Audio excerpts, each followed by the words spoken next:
এই সোনামুখী পাটিসাপটা একবার তৈরি করলে বারবার বানিয়ে খেতে হবে, এতটা ভালো লাগবে।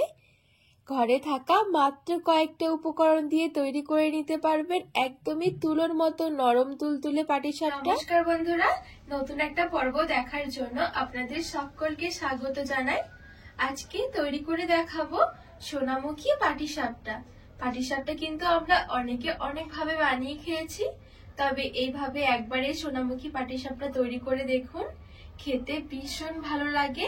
একটা জায়গায় 10টা খেতে পারবেন, এতটা ভালো হয় খেতে।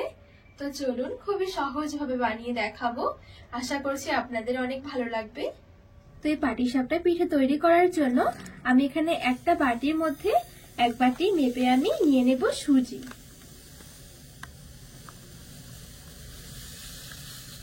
এবারে এখানে একটা মিক্সির মধ্যে আমি এই সুজিটা নিয়ে একটু গুঁড়ো করে নেব।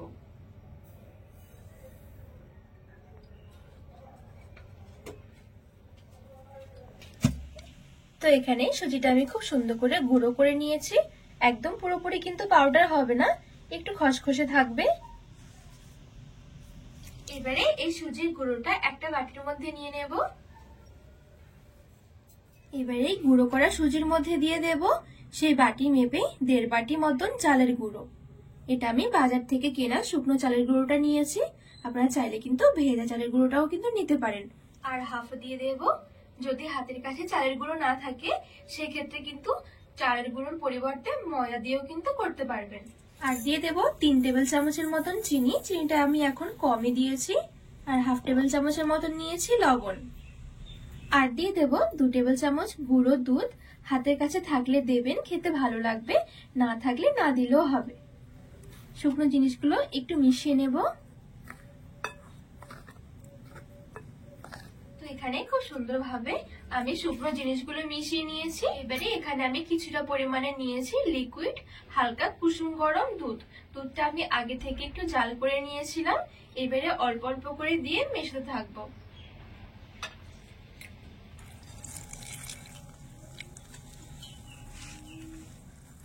একবারে কিন্তু খুব বেশি দেওয়া যাবে না, এইভাবে অল্প অল্প করে দিয়ে মেশাতে হবে, তাহলে দেখবেন খুব সুন্দরভাবে কিন্তু মিশে যাবে।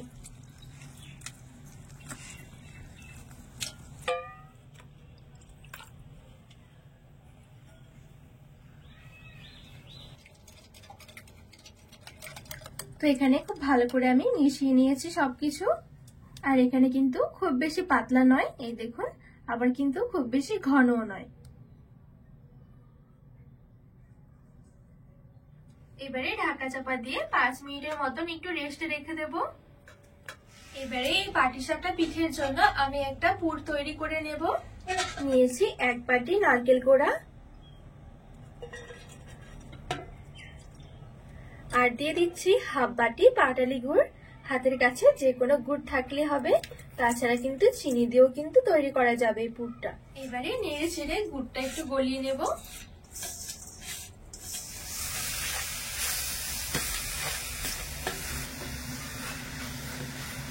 তো এখানে খুব সুন্দরভাবে গুড়টা দেখুন গলে গেছে। এবারে এই পর্যায়ে দিয়ে দেব সামান্য করে একটু গুঁড়ো দুধ। আমি এখানে 1.5 টেবিল চামচের মতো নিয়েছি। ভালো করে মিশিয়ে নেব। তো এখানে গুঁড়ো দুধ দিয়েও আমি খুব সুন্দর করে মিশিয়ে নিয়েছি। তো এই দেখুন নারকেলের পুরটা খুব সুন্দর কিন্তু একটা মাখো মাখো হয়ে এসেছে। এবারে নামিয়ে এক সাইডে রেখে দেব। আর নিয়েছি এখানে কয়েকটা গাজর। গাজরগুলো খোসা ছাড়িয়ে পরিষ্কার করে ধুয়ে নিয়েছিলাম। এবারে একটা গ্রেটার দিয়ে গ্রেট করে নেব।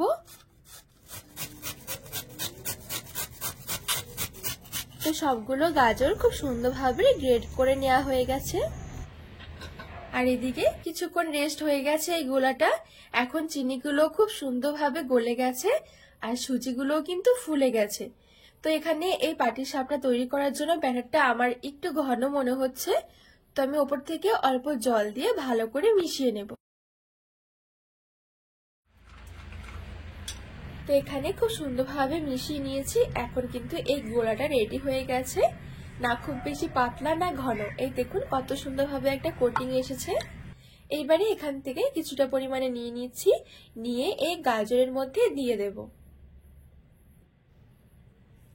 তো এবারে হাত দিয়ে ভালো করে মেখে নেব আর একটু নরম করে মেখে নেব। তো আরো এক হাতা আমি নিয়ে নিচ্ছি এখান থেকে।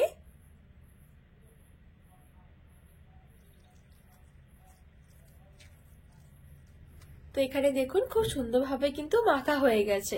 একটু এরকম নরম করে মাখাতে হবে। এইবারে গ্যাস ধরে এখানে একটা তাওয়া বসিয়ে দিয়েছি, পাটিসাপটা পিঠেগুলো তৈরি করে নেব। তো তাওয়াটাকে হালকা করে একটু গরম করে নেব। একদম সামান্য একটু দিয়ে দিচ্ছি তেল।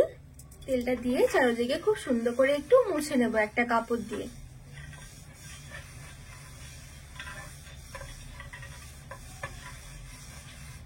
এইবারে বাটি হাতা করে এখান থেকে কিছুটা পরিমাণে নিয়ে নিচ্ছি আর এরকম তাওয়ার মাঝখানে আমি দিয়ে দেব। খুব সুন্দর হবে, দেখবেন আপনিতে এরকম ছড়িয়ে যাবে। এবারে এদিকে যে আমি গাজর দিয়ে আর ওই ব্যাটাটা দিয়ে মিক্স করে রেখেছিলাম, এখান থেকে একটা চামচ দিয়ে অল্প অল্প করে নিয়ে নেব, সাইডগুলোতে দিয়ে দেব।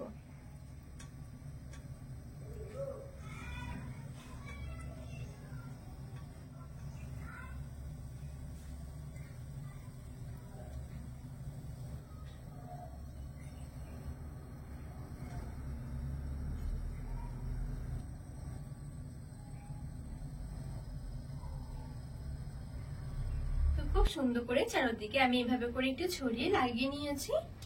এবারে এখান থেকে অল্প করে একটু নারকেলের পুরটা নিয়ে নিচ্ছি, এবারে পাটিসাপটার মধ্যে দিয়ে দেব।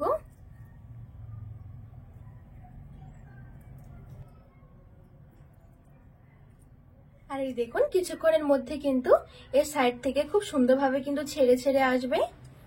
এইবারে হালকা হাতে উল্টে দিয়ে এরকম করে পাটিসাপটার মতন ভাঁজ দিয়ে নেব আর খুব সহজে দেখবেন উঠেও আসবে। এই দেখুন কত সুন্দরভাবে রেডি হয়ে গেছে পাটিসাপটা, আর দেখতেও কতটা সুন্দর লাগছে।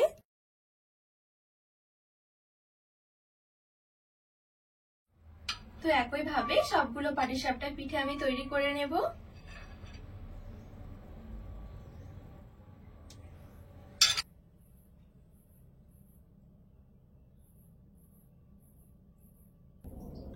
তো এখানে সবগুলো পাটিসাপটাই আমার খুব সুন্দরভাবে রেডি হয়ে গেছে।